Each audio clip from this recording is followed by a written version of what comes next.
En Barcelona existe un sistema público de alquiler de bicicletas. Nunca lo había habido hasta que entró en funcionamiento un día del año 2007. De hecho, cualquier política pública, desde el sistema de alquiler de bicicletas que hemos visto en las imágenes, a los trenes de alta velocidad, las desgravaciones fiscales para los fondos de pensiones, la educación preescolar, la misma seguridad social, la prohibición de fumar en espacios públicos, todas estas políticas públicas no existían hasta que un día vieron la luz.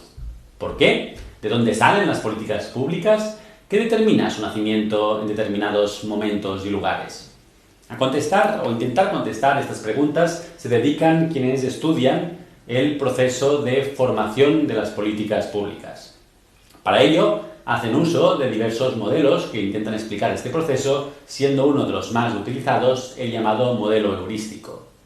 Este modelo divide el proceso de formación en un conjunto de fases, y aunque existen diversas versiones, suele contemplar al menos las fases que mencionaremos a continuación.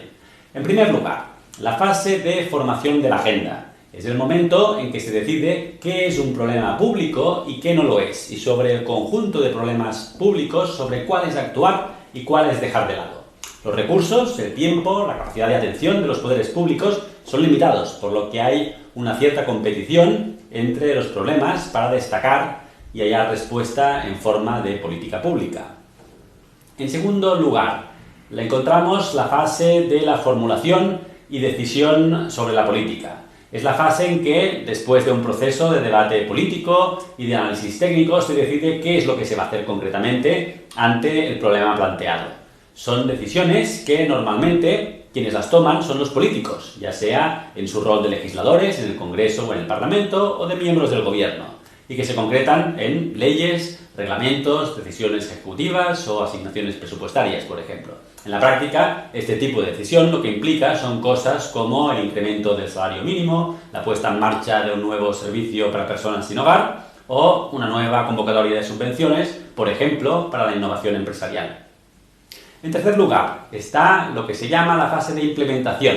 Después de la decisión de hacer algo, llega el momento de hacerlo realmente. Para entendernos, la implementación sería lo que ocurre entre que se ha decidido construir un nuevo hospital y que el hospital está en marcha, en algunos con médicos y pacientes. En algunos casos, como en el incremento de un impuesto, puede ser un paso prácticamente automático. Pero en cambio, en muchas ocasiones, para otras muchas políticas públicas, implica un largo proceso en que la burocracia debe gestionar, contratar trabajadores, aprobar protocolos, hacer contratos con proveedores y tomar muchas otras microdecisiones que al final acaban determinando lo que la política realmente es.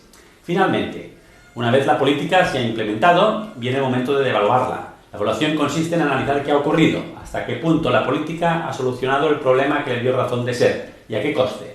¿Funciona? ¿Para quién funciona? ¿En qué contexto funciona? ¿Hay alternativas mejores para tratar el mismo problema? El resultado de la evaluación debería mejorar la base de conocimiento, tanto sobre el problema como sobre la propia política pública, y activar una especie de círculo virtuoso de mejora continua sobre la base de este conocimiento. Visto así, parece todo bastante lógico, ¿verdad?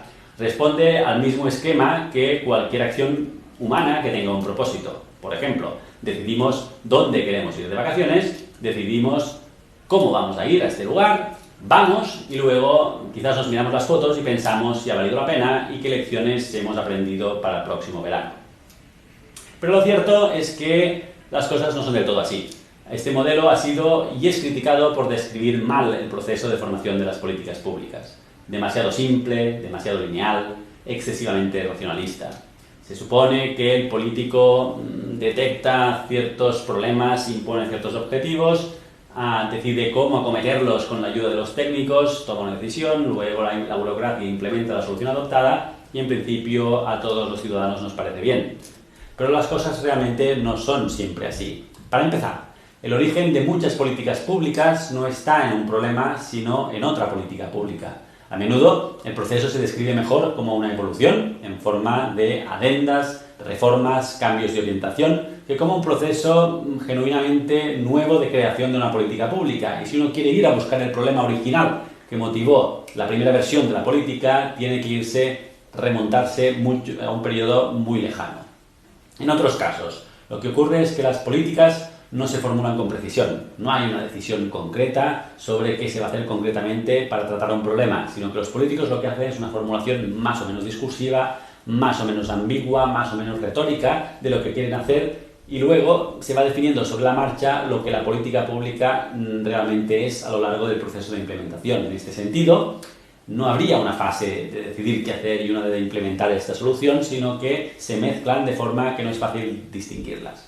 A veces lo que ocurre, y esto lo veremos a lo largo del curso, es que no hay un problema buscando una solución, sino lo que hay más bien es una solución buscando un problema, o personas o instituciones que ya existen buscando algo que hacer que justifique su existencia.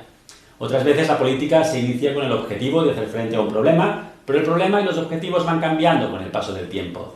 Es el caso, por ejemplo, de la educación preescolar, que empezó como una política para facilitar la conciliación y ha tendido a convertirse en una política educativa a medida que se le otorga un papel más relevante a la estimulación del desarrollo cognitivo en los primeros años de la vida del niño. A veces lo que ocurre es que la política no se plantea como un instrumento para solucionar un problema, sino más bien para acomodar las distintas demandas y problemas de distintos actores que están en conflicto. Y el objetivo es más bien encontrar una cierta paz y equilibrio entre todos ellos que solucionar un problema concreto. En síntesis, el proceso es mucho más desordenado de lo que el modelo nos deja entender. Sin embargo, el modelo pervive en los libros como una simplificación útil. Por algo se le llama heurístico. Y también se le llama, de hecho, el modelo del libro de texto, por cuanto ayuda a dividir un proceso complejo en fases, lo que facilita su comprensión y análisis. Y por este motivo nosotros lo vamos a utilizar para estructurar este curso, teniendo siempre en cuenta que es un buen modelo para facilitar la comprensión y, en cambio, un mal modelo para describir lo que realmente ocurre.